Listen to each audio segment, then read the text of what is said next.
That was terrible. That was crap. That was garbage. This place sucks. Overreaction Mondays. Monday. Hey, what's up, everybody? I'm ready for some overreaction. How you doing, Bobby? You good? I'm feeling pretty good. You look great. I've got my Cubs cardigan on. I'm trying not to overreact to the fact that we're like 2-4. We lost the games overseas. We expected to suck, but I'm still feeling positive. You're a white tee guy, right? You wear a lot of white tees? Are you leading me somewhere? Nope. Okay, yes. The answer's yes. Okay, good. I knew that. I just knew that about you. That's a weird question to ask. But you got that like Big Bopper look. You know, you like the large frames and the white tee. Big Bopper, like, hello, babe. That Big Bopper? Yeah. Like, R.I.P. R.I.P. Yeah. Pretty face. You know what I mean? That's an ultimate reference, and shout out to you. Thank you. Yes. I got you. Jay Felly, what's up, man? Hey, what up, Chris? I hate you. So you're saying he looks like Buddy Holly is what you're That's saying. what I meant. Yeah. Oh, yeah, Buddy Holly, deal. yes. They're all the same. Not the same. And All those take guys are the same. Great offense. I feel like I Great am offense. the hybrid baby of Buddy Holly and Rivers Cuomo from Weezer. Oh, yeah, I see Yeah, that. Because yeah, I was totally. a terribly nerdy child, and I saw nerds who were cool. Therefore, I am. Well done. Thank you. You know who's not cool? Who? Aaron Rodgers. Oh, wow. And the thing is, you had texted me this morning about, hey, let's do Overreaction, and we had already planned on it without speaking to you. And then you did your Rodgers top 5, and this is mine. Aaron Rodgers is not going to play football in 2025. I feel like that's an overreaction. I feel like he has to have oxygen, and he has to show up on a field in some way to have oxygen. I feel like he may kick the can and make us talk about him. But why would you feel like he wouldn't play at all? I feel like what's going on? Why are you taking so long? Like, But the he's thing done is, this before. This isn't the first time. But here's the deal. Like last time, it was like I went to the darkness and I was 90% retired, and then I went to go. Then I was like, oh, I must play for the Jets. That didn't make any sense then. It doesn't make any sense now. And you're running out of spots. Did you ever see? And Like I feel like Pittsburgh is going to come to their senses and be like, we don't want this guy. or they're just going to have to come to a deadline. I mean, senses and deadline are like, if he's not ready to go, we can't sit here and wait forever. But you mentioned the darkness retreat, and I think that's funny. But did you ever see the behind the scenes where it really wasn't dark the whole time? Like he actually had a light he could turn on in there. So it was all crap, right? Yeah, all him's crap, but it was like not just all dark. I do think it is a slight overreaction. I think he may not play at first, but even whenever guys hold out, let's say not even Aaron Rodgers, but let's say they hold out from camp and they hold out, they miss a game or two, they never actually come back and are who we hope they would be because their bodies aren't physically there. And I think that's what would happen with Rodgers if he waited to the last minute. He's now working out with the receivers. Let's say he waits to see what's happening in San Francisco. He's not going to be probably as sharp as he would be had he been with a team. But I think he plays somewhere. TJ, yes or no? You know, what you just said makes so much sense. If you know that you're going to play, then sign with a team and start working on that rapport, right? Start working on that timing. All this time that he's taken, it doesn't make sense. So I think ultimately he will end up playing, Chris, whether he signs at the beginning of the season or whether it takes an injury maybe to pull him in. But I feel like we will see him in 2020. A lot of new quarterbacks in the Big Apple for 2025, right? And they both might draft. Jets and Giants might draft players as well. I would expect them to. Justin Fields, though, is the best quarterback in New York. I would agree with that. I think Justin Fields can be a really good quarterback. I still do believe that. I think whenever you're a guy like a Justin Fields who plays at Ohio State and everybody around you is awesome, I think you look a little more awesome. And you probably aren't able to get to how good you could be if you were to have played at a lesser school because you get to rely on those receivers. At Ohio State, like he could just throw the ball up in the air. But I think Justin Fields, we see glimpses. With the Bears, we would see glimpses. With the Steelers, heck, he actually started and played pretty well at times. 4-2. So he is still young. I think Justin Fields, the worst thing about Justin Fields is that he's a Jet now. He's just going back. It's another bad franchise. But I do think Justin Fields can be a good starting quarterback. So I feel like he's the best quarterback in New York. Yeah, Aaron Glenn, TJ, said that Fields is ready to break out as a top-notch quarterback. All right. I'm ready to see it. Do you think he's going to break? I mean, Plus, he has one of those wide receivers. He got Garrett Wilson. Does anyone he has break Breece out Hall. with the Jets? Breakout's tough to go with the Jets. It would be the first time, Yes, I think quarterback that'd has be- broken yeah. out with the Jets. I guess you never know. Let's stay with the actual team that plays in the state of New York, the Buffalo Bills. We've been talking a lot about the last couple of years, running backs, the devaluation of the position, and then you saw what Saquon did last year. I think the Bills are making a big mistake not paying James Cook. There's a report out there that they are not close. They're not even talking about a new deal. They're going to kind of let this ride out. I think this is a dangerous game they're playing. I think unless you have a Saquon-type back that can do many things, Saquon, McCaffrey, and both those guys have injury histories, although Saquon's been healthy the last couple of years for the most part. I think it's tough to completely reverse course on backs aren't valuable. And so I think if they can't see James Cook doing it at multiple levels, then yeah, it's pretty easy to just grab another back. I think it's just internally what they feel like he can provide. I don't now think backs are super important. I think you can still plug and play about half the league with about half the backs. But unless you have that McCaffrey, Saquon, Derrick Henry, because I think Derrick Henry did a lot to the offense in Baltimore. Now, he doesn't catch a bunch of balls, but he opens up a lot of things. I think unless you have that, you don't use a lot of your cap in the running back. So I don't think the Bills are making a big mistake. Ooh. Yeah, Brandon Bean's quote was, I don't see us doing any deals anytime soon. So doesn't look like James Cook's going to get his money, but Buffalo needs a lot of things, too. And it may not just be a James Cook issue. True. Buffalo needs a defense. So I can understand, let's say you get 75% of what a Cook is in the backfield, but also you're able to supplement your defense a little bit. I think a bit you have to look at it strategically. And then there's also just the game of negotiation, which is probably what's happening here publicly. Yeah, it seems like it. How about this one? Let's move on. We were just talking to Nick about it, the NFL draft. I think this is where we're at right now. After Cam Ward goes first overall, we don't know anything about this NFL draft. Total crapshoot. I completely agree. Who do you think goes to right now? Right now? Right now. Ugh. Exactly. Travis Hunter. Yeah, right? It's a complete crapshoot. Here's my Travis Hunter question for you. As a Patriots guy, do you want Travis Hunter? Oh, God, yes. And what do you want him to do? Why do you want him? I want him to play wide receiver. Okay, but now he's 65% defensive back. He goes. That's what they're saying. Yeah, but if he's the best wide receiver in this draft and he's the best defensive back, and if you look at the main need for New England right now, it's a true number one game-changing wide receiver. He can be that, and then he can also play, 40% of the game on defense, which we don't really need him, but that's a strong area for New England's defense right now with Christian Gonzalez and what they've done in free agency and Kyle Duggar back there.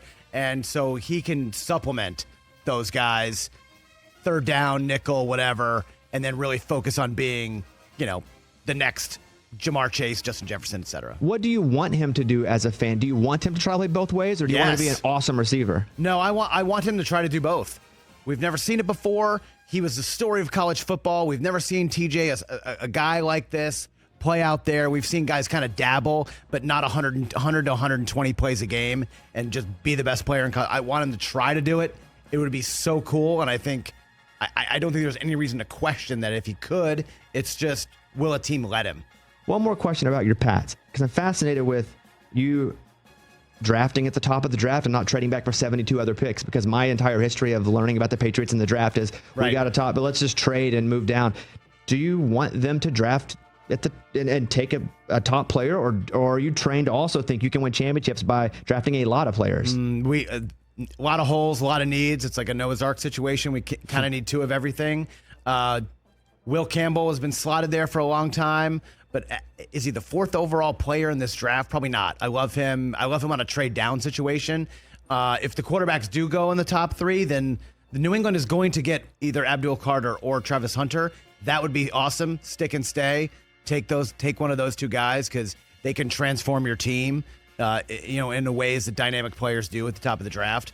But if they are both gone, then it's make some calls, see if you can move down, add a few extra picks, and kind of go from there. That's my sense of it right now. The foot injury with I didn't like that sigh out of you. You're not an an Abdul guy. You're not an Abdul guy. I know I am. Sure. I don't know the difference in whenever they are like gaslighting us on, like, you go back to Shaduro and they're like, his interview was terrible. When they're gaslighting us so players fall, or if they really have issues. Yeah. I mean, it's lying season, so you can't believe anything. Yeah. So that was my sigh. I understand. Okay, go ahead. All right, two more. Speaking of Colorado, sort of, in a weird way. You see Deion got a new deal out there, TJ? Did you see that in Boulder? Please believe it. Oh, my goodness. Yes, 5 years, they opened up the bank. They just found some money. Did they find gold in them hills in Boulder? Because they got money to pay Deion now. TJ, I know you believe this. Colorado will play for the national championship in the next 5 years. I already said that. Oh, you're out of your mind. Oh, I thought I was going to let him talk more. You already that is your thing? Oh, yeah, I completely believe that. Oh, wow. I not because I don't think Coach Prime couldn't. I don't think he'll be there 5 more years. Oh, that's the hot take. That's not even that hot. I would think that. Why not? If I feel like he'll be an NFL guy in the next couple. I think based upon everything he says and the way he teaches and wants to lead young men, I feel like college is the best place for him. It's a lot harder, I feel, to get to some already, and mind you, these college kids are getting paid, right? But not like professionals, guys who already have the routines and they're already like there. And I feel like he's better served to get them at the beginning of their career to help put them on the right path. And I feel that's where his teaching and his coaching is best well served. So I kind of hope he stays. But I feel you, but I would just like to say 2 words: Dallas Cowboys. You think that situation staying as it is going into this year? I don't. And imagine a couple more years of losing. You don't think they're going to go to Deion first with a couple more years of success at Colorado? And I think he would go and take that job. Can I ask you a question? I would love it. Would that make sense for the Cowboys to do it? It doesn't matter. The Cowboys do nothing that makes sense. Personally, does it make sense? The Cowboys do nothing that makes sense. Okay, well, then you just took my answer. Yeah, because if it makes sense, then I guarantee we're not going to do it because we don't do things that make sense, Let Bobby. me present one other counter. I know, but I don't want to. This is morbid because he was so. Jerry Jones doesn't have a lot longer to live. That's morbid. You're right. It is morbid. And so I think things start that's making... a little disrespectful. I know. No, he's been awesome to me. But I think things start making a little more sense once the nonsensical folks are not around anymore. Agreed. Yeah, I mean... And here's a half-baked, half overreaction, half what I actually think take. What team drafts Shador? That coach is immediately on the hot seat, and that's going to be Deion rumor time. Because Deion, really, look, if you're him... You're only going to go to the pros if you can coach Shador, right? Or be the Cowboys head coach. I'd give those 2. Those are your 2 options? Yes. So say he goes to Cleveland. Say he goes to the Giants. Say a mystery team we're not really thinking about. The Raiders are talking an extension for Geno Smith, so I don't know if that's a viable situation. But a mystery team that trades up in the 20s maybe. That coach is immediately on the hot seat.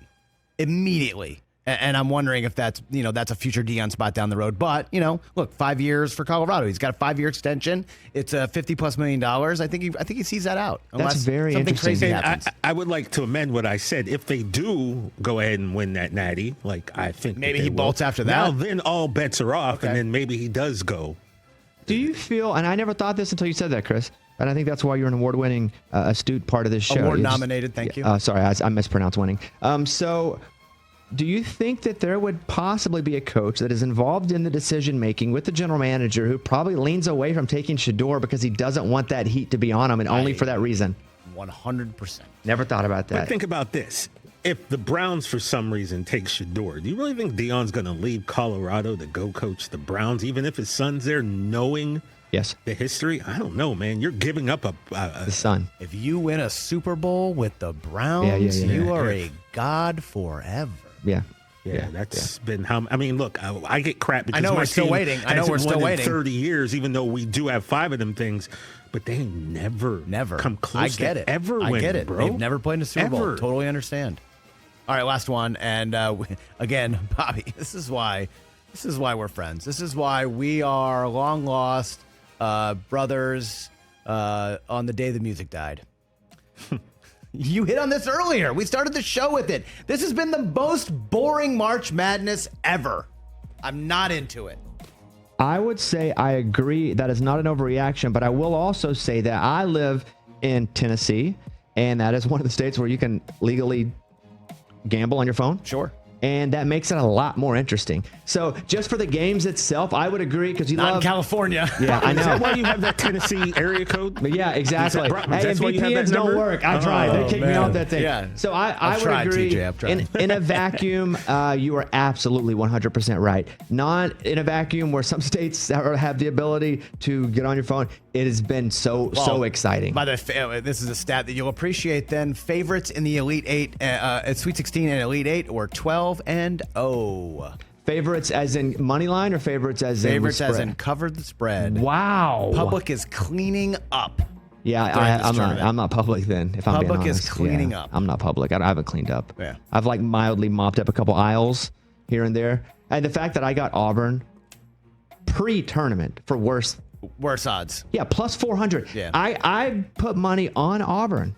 I'll tell you, I put $1,000 on Auburn to win the whole tournament at plus 400 that pays $5,000. It's a plus 450 right now. If I were to bet the same money, I'd make more. I have never seen that, but that's got to be because Duke looks unstoppable, right? I got Duke 10-1 in November. Thank you. Okay. That's another sigh of me just being such a loser. That's a white T-shirt sigh.